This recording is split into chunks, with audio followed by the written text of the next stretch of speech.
Whew. What's up, guys? All right. I don't know if you know, but obviously this update is bananas. So let's get into it. Let's talk about everything that's good. Let's talk about everything that needs to be looked at, needs to be changed. And let's talk about how we can go about getting our opinions to the team so they can better further the game for all of our playing experiences. Since you care so much and you watch this video, make sure you click the link for the survey down in the description below so you can fill out your survey and get your opinions heard. All right, guys, let's get into it. All right, so one of the new things we got in this update, you can see right here, it's our lobby. We have a nice new cool lobby. I'm not exactly sure why it's called the hideout. You can see over here on the right, you see the OTG show here. We've seen clips and cinematics from this before. Obviously, it's directed by Neil Blomkamp, the famous director behind District 9, but I'm excited to see if we're going to get some of our clips to be posted in here, or what all is going to be happening with this, whether the hideout is going to be more interactive in the future and whatnot. I think this is awesome and already just looks great when you load up the game for the first time, or if you're a returning player. Beyond the changes that you see when you just load up the game, let's get into the major changes. Now, one of the major changes that you're going to notice the first time you load in is the new HUD. And right here I'm going to show you a couple clips of the new HUD if you haven't already played. The new HUD in one word from me is blocky. I'm not a big fan of it. I feel like they moved the names down to the bottom and it's harder for me to keep track of my teammates' health. It's harder for me to know where my teammates are in a gunfight because they took your whole name. Instead of Easton 7 in game, I now look like E1, E2, or E3. Same for whatever your teammate's name is. It's now H1, H2, H3. That's a big change that I don't think is going well with a lot of players. When you get an endgame and it's a really chaotic fight, it's just really hard to tell where your teammates are because you're looking for this tiny little green dot essentially that looks like a ping marker. It doesn't really look like your teammate. So in my opinion, that needs a little bit of a rework. What my buddy Heavy Smoke and I have been preaching is we just want a little bit of HUD customization. Nothing crazy. Maybe give me an option between blocky and the old HUD. Or, you know, the new blocky HUD and a new modern sleek looking HUD with the same exact stuff. Just like maybe you can drag the boxes up to, you know, the top left corner instead of the bottom left. You know, your guns down here on the bottom right, maybe you can put it all the way down on the bottom right corner. Or maybe you can put them vertically on the right side of the screen instead of, you know, up an inch and a half. I don't know. Just for me, it feels like for the bottom stuff on the bottom of the screen to be up an inch and a half from the bottom of the screen, it doesn't really make sense to me. I don't understand why it's just not at the bottom. Some people are like, well, it makes you break eye contact. So the HUD is one of my biggest complaints. It's one of the biggest complaints I've heard. And the one thing that they're going to have to do is just figure out how to make it less pixelated and how to make the images look more like the images of what the items are in game. What I specifically mean by that is if you've used the recon arm, for instance, in game, the eyeball looks exactly like a buzzkiller drone, so it's really hard to tell apart. But besides that, let's go ahead and get into the next biggest thing in this update, which is guns and attachment reworks. So all the loadouts that I posted previously are null and void. If you just watched the Flenser or the Vulture video, I'm sorry. Thank you for watching, thank you for liking, thank you for your comment, and thank you for trusting me and trying out that build. But unfortunately, they went and changed all the attachments and all the weapons, so I had to rework that build. I do have a new build for it, so I'm going to post that down below in the comments of the previous build if I don't get a new loadout video yet on it now. With that being said, the guns and the weapon attachment changes are a huge W. Awesome rework. The attachments are actually easily understandable now in the pros and cons tab. They took away some of the pros, took away some of the cons. If you read the patch notes, it's going to say pulls and push. That's what they're referring to as pros and cons. So you really just got to go through and see what attachment does what now. Also, it made the weapon variants from the battle passes, the weapon variants like Kite Buzzboy, you know, Terracon Maniac, all that stuff, they're all reworked. So those attachments that were on that gun are still the same attachments, but those attachments give different benefits now. So those variants might be better now than they were previously thought to be. So go out and give some of those a try if you've been curious about those. Another big change that we saw in this update is the loadouts that you can call in. So the loadout drone you can call in, when you pick your loadout and you're about to place the marker on the ground, there's an option on your screen that says switch over to sentry or switch over to recon drone. And what you can do is you can order in a drone that's going to sit there and hover in that location for 1 minute exactly, 60 seconds. And it's either going to be a sentry gun like a giant buzzkiller with the health of about 1,000 HP, I believe, or it can be a giant recon drone essentially pinging people consistently for about 60 seconds as well with 1,000 health, I believe. Those are insane. I have a clip right here I'm going to share. Call in a sentry if you can. That's all I care. Okay. Here's money. Here's money. I got one. No, I mean like I called a bunch.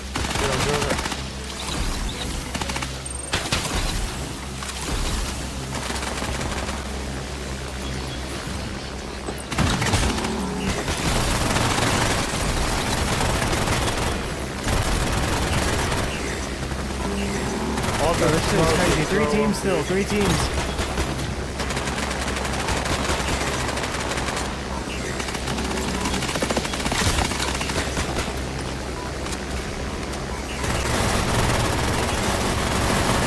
Yo, this shit is fucking crazy, bro.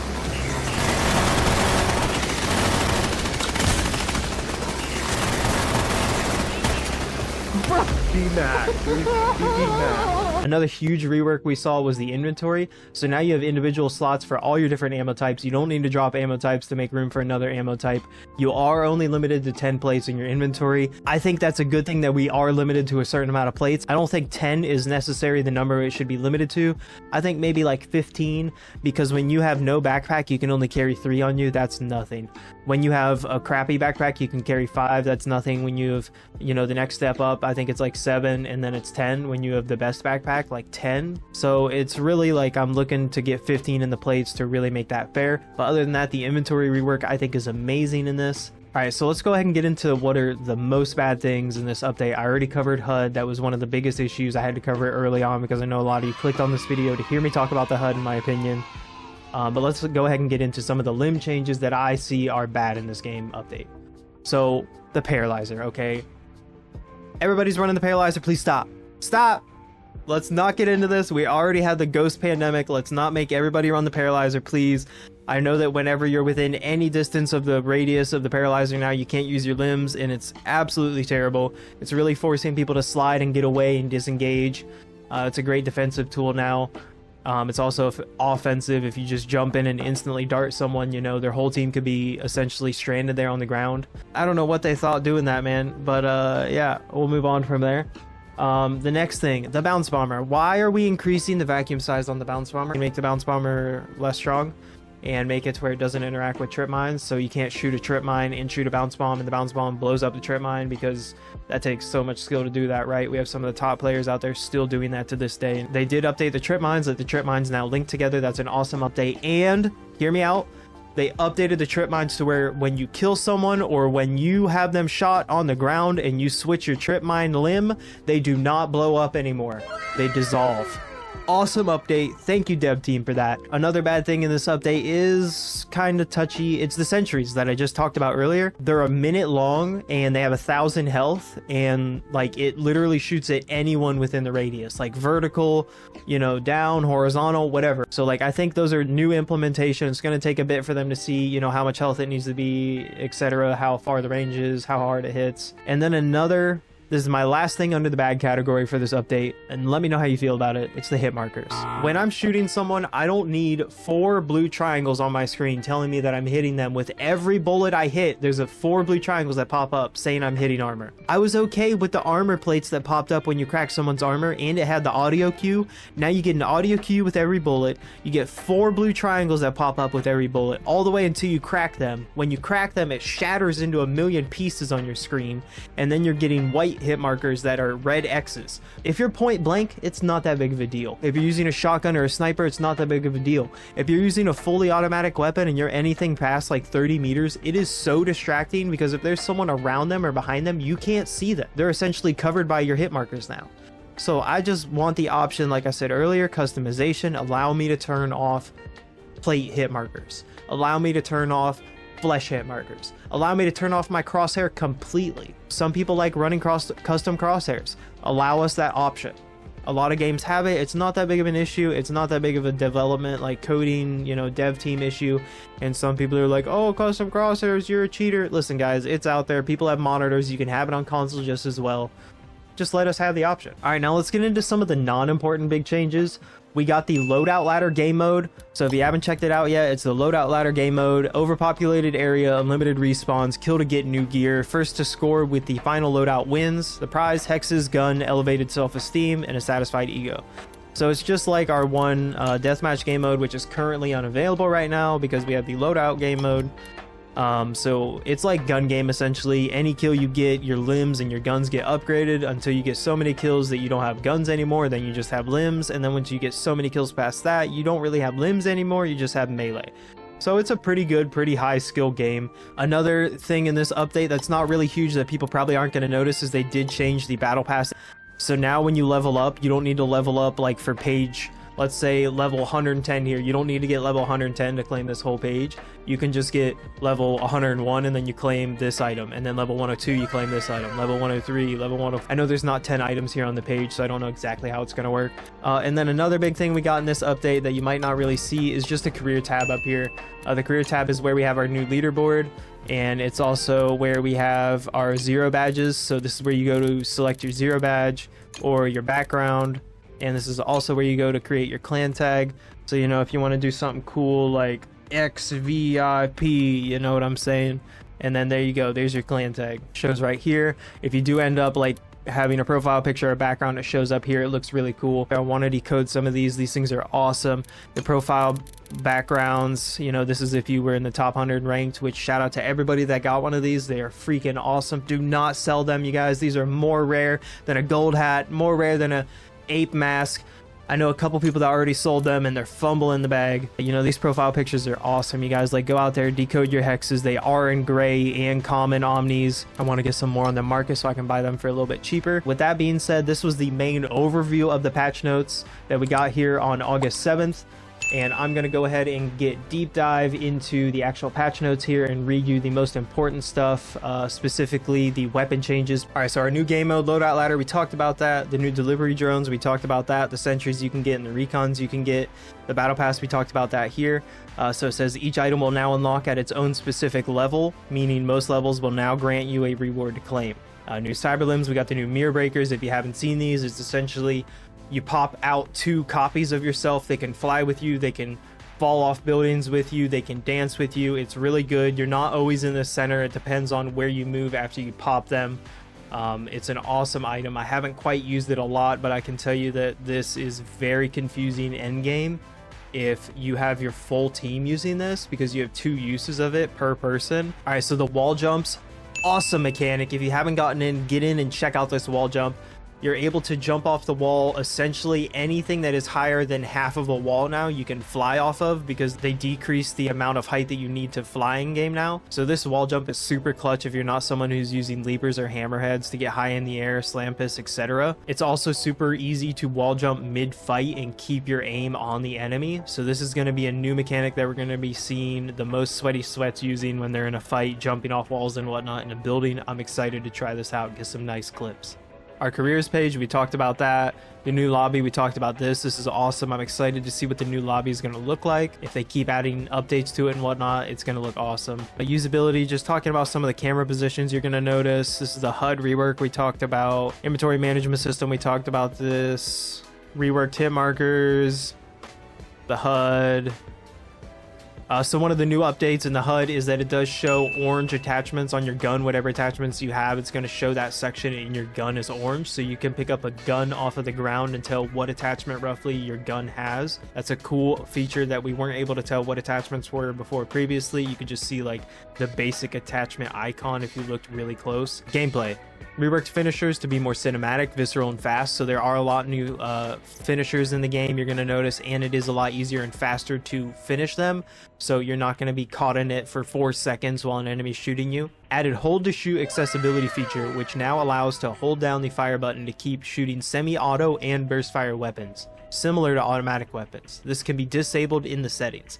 This is insane. If you haven't used it for pistols or for the AZV or the Casper or anything burst fire or semi-auto yet, go try this out. Pressing the armor plate button now cues all 3 plates at once instead of individually for each plate. Remove the ability to fast heal with adreno shot, so you can no longer put the adreno shot towards yourself to heal your white health. It is only used as a revive tool or a self revive tool.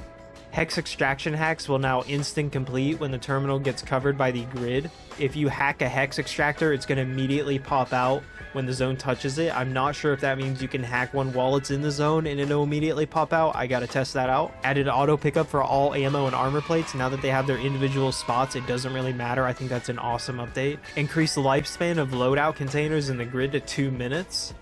So I'm curious to see how that plays out when it comes to storm heal off and keeping a grid shield in the storm for 2 minutes now. Added advanced smoothing settings for motion aiming using controller gyro. Added weapon unholster during landing roll animation, so it's a little bit easier to get your gun out and start shooting if you roll when you hit the ground. Improve the default aiming experience by changing default controller sensitivity, aim sensitivity multiplier, aim acceleration, and response curve settings. I've been asking that for a long time. As a non-controller player, I can tell you that I've heard a lot of the times when people start their journey on OTG, the default controller settings are just so terrible that they feel like the game plays like shit, and it's not off the grid's fault. It's just literally the default controller settings are terrible and they don't know how to tweak them. So I'm hoping that the new default controller settings are a little bit easier for casuals to start playing this game as newcomers. Added interrupting reload by shooting when there are bullets remaining in the old magazine. So if you start to reload and you still have 20 in your clip, you can press your shoot button and it'll automatically start shooting again. You don't have to wait to finish the reload, and then you can reload again and cancel it again by shooting again, as long as you still have ammo remaining in the clip. This is an awesome update, being able to cancel your reload. Tweaked camera framing when sliding or sprinting. You're going to notice this, maybe. Can really feel it when I'm using roadrunners and sliding down a hill, but that's about it. Increase move speed in legless or knockdown states. So you're really going to notice this when you're knocked and you're trying to crawl to safety, or when you're a worm is what I call it, with no legs and you're running around like Lieutenant Dan. Reduce minimum height required to be able to activate jetpacks. So that's why I talked about being able to jump off things. You can jump off things at anything that is a half wall. So 1 story of a building, a half wall of that. Reduce minimum move speed required to break glass on collision. So you can almost walk through glass in any building now and it should break. Remove climb attempt animation for unclimbable walls and jumping backwards out of a climb. This was replaced by wall jump and reduces unintended climbs. Huge W. I don't know if you've felt this yet, but so many times previously have people complained about automatically mantling something. Thank you, Gunzilla. That is just rolling out the bangers here. And I know bangers. I know bangers. Improve movement smoothness in some networking conditions. Here's the big one. Weapon and weapon attachment rebalance. In today's update, all weapon attachments have undergone a complete rebalance to provide more varied gameplay options and give players much more choice in how they kit their weapons out. There are too many changes to list every single one, so we'll discuss the general direction here. In the previous updates, a lot of players tended to steer towards recoil reduction as their main choice for OTG. This was fine, however, we felt it was nuanced enough to truly capture the spirit of gearing yourself up for a specific playstyle you wanted to use, especially considering the relative synergy between weapons and cyberlimbs. Additionally, the previous attachments all had far too much in the way of push and pull, where the push would be a bonus or benefit and the pull would be something we'd take away from you in return to even the odds, and in a lot of cases, the pull either felt underwhelming or overwhelming depending on your abilities. So the push and pull there, they're talking about pros and cons in the attachments. We felt there was a better way to handle this to provide more push and less pull, and have others be able to modify their weapons in a way that would reinforce their playstyles and not just end up one setup ruling overall. M4 Enforcer. To this end, you will now find that there are more choices on attachments with less pull, meaning you won't necessarily have to sacrifice anything with some options. In cases where we provide extremely strong options, some pull is required to offset such a strong bonus, but then other slots can be used to lessen that pull dramatically. To give you all a brief example, light barrels now increase your headshot damage to reduce the number of headshots required to knock someone, typically by 1 shot, with the exception of the Kestrel. These barrels, however, also drastically increase your horizontal and vertical recoil. With various combinations of other attachments such as stocks, underbarrel grips, and others, you can now reduce these huge recoil increases down to more manageable levels. This is just one of the new dynamics to decide on. Others might include multiple options that when combined increase your movement speed by a significant amount, or ones that increase your damage range and bullet velocities. It's up to you to decide how you see your style of play and what works best for you. There are no doubt some combinations that would be straight up difficult to play with, but we are hoping that there is no truly right or wrong way to modify your weapons with these changes. But some will obviously be more effective in more situations than others. I'm going to be posting new loadout videos soon, you can check those out for new attachments. Additional balancing for these values will come in due time based on player feedback and internal diagnostics. Additionally, different weapon classes, AR, sidearms, etc. may have differing amounts of these bonuses and penalties based on their general usability and limited number of attachment slots, so you need to experiment with what works for you. Aim cameras. Cameras have been pulled back slightly in ADS to provide a bit more peripheral view in combat situations. Sights 1 to 2. All short range sights below 2 times magnification are now 1.25, so we don't have that like 1.35, 1.7 that you were seeing. They're now all 1.25. This is a lot nicer for you to be able to like adjust your aim and actually get muscle memory down for it. Recoil. All weapons have undergone another recoil pass to smooth out the amount of erratic direction changes. Additionally, the speeds at which the crosshair returns down have been adjusted to provide smoother feeling recoil post shot. So I don't know if you've been out there, but some of the recoil patterns are feeling pretty good. Loot containers now have a 5% chance when spawning a weapon to pick from the pool of previously released epic variants. All previously released and non-current weapons are included in this loot pool. These act as island only loot and cannot be taken off the island or extracted, and function similar to teardrop legendary systems. So if you've seen a Terracon Maniac off the floor, a Kite Buzzboy, Terracon Convict, those items are coming from loot containers, and yes, you can use them in game. No, I don't know if they have attachments on them. Like the Terracon Maniac has no attachments on it. You have to build it custom yourself. I don't know if it has attachments in the game. All these weapons, you're only going to be able to use them in game, but that's awesome because you know what that means, you guys? You can use the Tacoma Pioneer if you find it in a floor loot chest. That's insane. Get in there, try to find some of these legendary items and give them a try if you don't have them in your inventory. All right, weapon balance. ARs. All assault rifles have had their damage reduced by 10% through the damage fall off system at their mid ranges.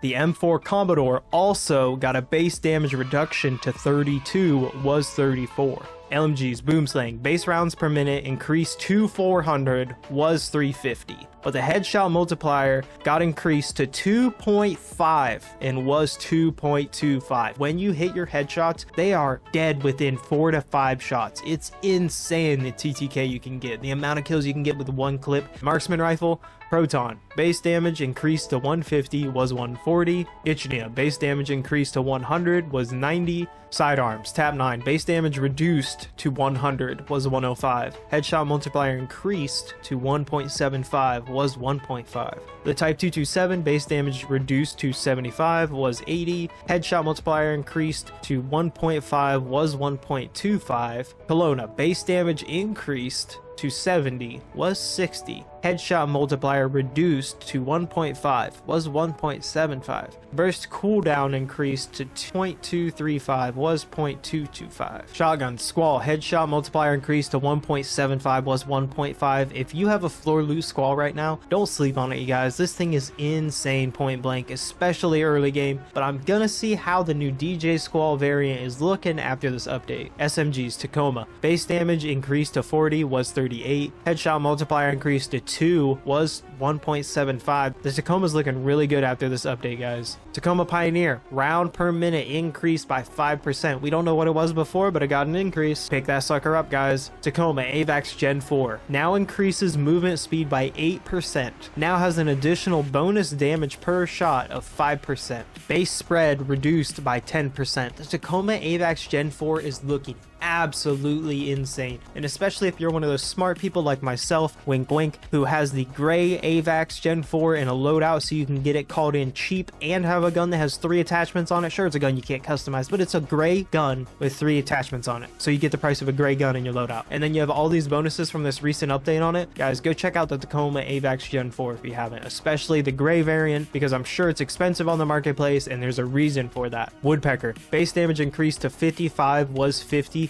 My buddy Heavy Smoke has been swearing by the Woodpecker, and after this update he's been telling me, man, that thing slaps, you gotta give it a try. Woodpecker Prankster, sway increased penalty removed. Kochi, base damage increased to 48, was 42. That's a 6 points in damage per bullet increase for the Kochi. That's base damage, not headshot. Alright, sniper rifles. The Osprey fixed an issue with the default and compact magazines. The default magazine had 2 rounds more than it intended, and the compact magazine had the wrong value set in its con section. Kestrel Templar, due to the weapon attachment rework, the Kestrel Templar can no longer switch barrels to prevent a one-shot sniper situation. As compensation for this, it now comes with a heavy heavy barrel by default, which increases its damage range and bullet velocity as standard. So no more one-shot builds with Orchestral Templar. Cyber Limbs. New color visualization for friendly skunk paw cloud. So you're going to see the skunk paw, it's going to look like a mustard green kind, okay? That's a friendly skunk paw. When you see that bright, vibrant skunk paw, that's an enemy skunk paw. You're also going to be able to tell because yourself and teammates don't take damage in skunk paw anymore. An enemy skunk paw is immediately going to start ticking you, and you're going to hear it and you're going to notice. Fixed an issue where drone goblins would not be targetable by javelinas. Fixed an issue where roadrunners were not properly affected by sluggers. Sluggers will now overheat jetpacks on direct hits. Updated assault drones visual stats to match their actual data. Fixed an issue with Phosphor Fury sometimes did not stick to enemies when both players were in the air. Updated Phosphor Fury's lower direct charge hit 600 to 590. So what that means is from the time you start charging your Phos dart till it's fully charged, the damage is going to scale from 590 at the beginning of charge to 600. So it's only scaling up 10 damage, but if you don't fully charge it and someone is max health and they don't get ticked by the first flame of your Phos, they're going to be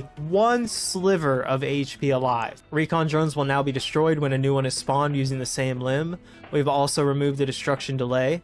Improved the linking system for trip mines. If you shoot a trip mine next to another trip mine on the ground, you're going to see the horizontal laser connect them. If anyone runs through that horizontal laser, it's also going to trigger them. So that's a great update. The trip mines were supposed to act like this originally. There was a linking thing before, but it was just really difficult to be able to link your trip mines, and now it's great, easy, and already does it for you. Hookshot improvements. Increase hookshot projectile speed to 150 milliseconds was 130. Increase the return speed when the hookshot didn't land anywhere. Kinetic shield improvements. Updated the kinetic shield's damage value to 350 across all rarities and changed the effective force release radius to 25 meters from the shield's surface. They also updated the cooldown for it, epic being the fastest at 18 seconds. Slam Fist improvements. We got the unified charge damage scaling across all rarities. Your Slam Fist is going to charge up the damage from instant starting at 125 to full charge at 270 across all rarities. Leapers got a change with their charge counts and charge cooldown. Bounce Bomber changes. I talked about this. I don't think it was a good change. Expand the vacuum effect radius by plus 100 units to improve visual pull coverage and damage effectiveness. Restore manual detonation control for explosives. Any limb within the vacuum zone will be temporarily disabled 0.5 seconds after entering, preventing immediate activation during vacuum stage. This is not a banger.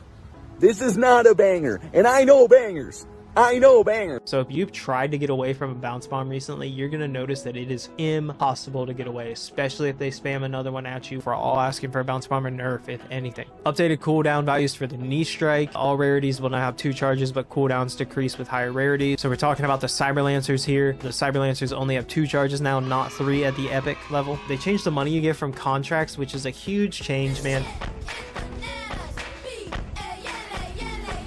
Having to complete 3 entire contracts to be able to get a full purple loadout is absolutely crazy. Everybody is changing all their colors of their limbs and their favorite loadouts. I have all my loadouts set at like 3,900, 4,000, and that's with no plates, blue limbs, 2 purple guns, no pistol, and my soldier backpack. All right, guys, that was the end of the update video. So I have played about 10 hours in the last 2 days. I really got my hands dirty in this update. I wanted to see what was good and what was bad before I made this video because I don't like telling you things that I don't really have much experience in. I laid it all out on the table, gave you all my opinions. Please go ahead and fill out that survey if it's still able to be filled out. If you haven't told the developer team what your experience is with this update, because we want some changes to be implemented if the user experience is poor across the board. But all right, guys, thank you all for watching. If you want more videos from OptiGrid and more updates like this, please remember to like, comment, and subscribe. Tell me what you want to see, and I'll try to get it out there to you. All right, everybody, have fun in Teardrop. Thank you for watching, and I'll see you all in the next one.